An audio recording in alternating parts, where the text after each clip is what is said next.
everyone! Welcome back to my little corner of the internet, and happy International Women's Day week. Look, I post on Mondays, so just bear with me. How do you like my, dollar store Rosie the Riveter look? I barely tried. Yeah, so today I want to recommend some movies I think would be fun to watch on International Women's Day week or whenever you feel like watching them. All right? So the first movie I want to talk about is The First Wives Club. The First Wives Club. Do you guys know the channel Cold Crash Pictures on YouTube? He manages to always find a way to recommend this particular movie, and I decided to copy him and do that too. Well, just for this video, for now. Anyway, if you've never watched The First Wives Club, it stars Bette Midler, Goldie Hawn, and Diane Keaton as friends from college who lost touch when the death of their fourth friend brings them back together to seek revenge on their husbands who left them. This movie is so full of heart and friendship. It's funny and sad and touching and just a really, really, really good movie with a wonderful message. All these women are successful in their own ways and yet are put down by their ex-husbands. So I love how the premise starts pretty angry and these women kind of struggle to find the right place to channel their anger. So they're just lashing out at each other, at the other women in their ex-husbands' lives, and everywhere until like the story and the characters evolve beyond just seeking revenge. I am talking about justice. Put it in there. Okay, First Wives Club will come to order. They manage to grow individually and together and learn how powerful they can be. So it's a great movie to inspire you to try and do good, not just for yourself, but for other people. So please check it out. The next movie on my list is also a story with revenge, but on a very different level. And this movie is Revenge. So you know how I mentioned how lovely and happy The First Wives Club is? Well, this movie is the complete opposite. So the story goes like this. Jen is the young and sexy mistress of a wealthy married man. They go on vacation together when they are joined, unbeknownst to her, by two of his friends. Terrible things happen, and Jen is set on revenge. I'm going to give a content warning for this one, just for everything. Okay? There's rape, murder, nudity, blood, violence, torture, just everything.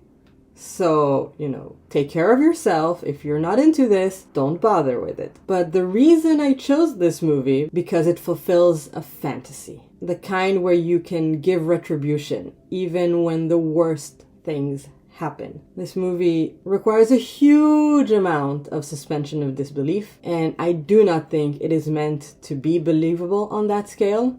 But it offers this catharsis in the most violent way. So just be warned, but I still recommend it. But be warned, but I still recommend it. Moving on from revenge stories into empowering, uplifting, inspiring ones. All right? We have Hidden Figures. I think everyone knows this one by now. It won a bunch of awards. But Hidden Figures is a movie based on the real women who helped put men on the moon in the US. It stars some incredible actresses such as Janelle Monáe, Taraji P. Henson, Octavia Spencer, and Kirsten Dunst. This is very much a visibility movie. I like to call it that. It's a movie to inspire little girls, especially little black girls, that they can do whatever they set their minds to.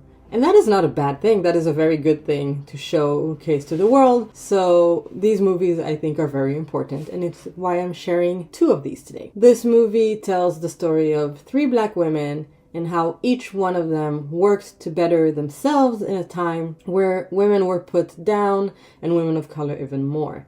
I love how the movie shows that strong will and good support and a good support system can get you anywhere you want. And I love how you see like the forward thinking mindset of these women on, well, if nobody's gonna let me do this, I'm gonna fight my way in and show them that I'm here to stay. And it's very much a feel-good movie, and I highly, highly recommend it.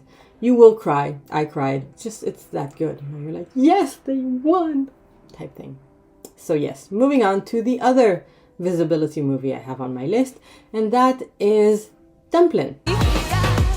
This Netflix original tells the story of Willadine, a fat girl who is the daughter of a former beauty queen, who is played by Jennifer Aniston. When Willadine finds out that her recently deceased aunt wanted to apply for a beauty pageant, but never had the confidence to because of her weight, she, her best friend, and a couple of other outcasts decide to sign up for the pageant in protest. With the help of a couple of drag queens and the eternal music of Dolly Parton, the girls learn to navigate the rigorous pageant training and also learn that maybe they can do more than just disrupt the pageant. Maybe they can win. So yeah, women do come in all shapes and sizes, and they're all allowed to feel beautiful and are all worthy of love and respect. And this movie tries to show that in a very fun and very southern way. The Dolly Parton soundtrack is not just the icing on the cake though, it is an integral part of the movie and is very much a character in the movie, and it is one of the best parts of the movie. But overall, this movie is very cheerful, well, very uplifting, very motivating. Friendships, growing, self-growth, group growth, it's all great. So yes, it's another fun movie that can show those little girls to inspire them to take over the world, one pageant at a time. And I have a final movie that I want to recommend, and that is Bad Moms. Bad Moms is a good time. It stars Mila Kunis, Kathryn Hahn, and Kristen Bell, and also has Jada Pinkett Smith and Christina Applegate in supporting roles. And if that doesn't tempt you, I don't know what will. But yeah, the movie tells the story of at least two and a half overworked, exhausted mothers who are tired of doing what society deems as good mom behavior and instead decide to be bad moms. I love this movie. I think it's really funny and highlights how there is no one way to be a mom and that the pressure from other moms can be pretty extreme. So it's a lot of women against women here, and we don't want that anymore. That's kind of one of the lessons here. I have one issue with this movie, and that is that the word mom seems to erase the word woman here. So they all refer to themselves and each other as moms regarding everything. And I don't think that's a fair thing to do, because I don't think being a mom erases your womanhood. You can be both. But hey, I'm not a mom.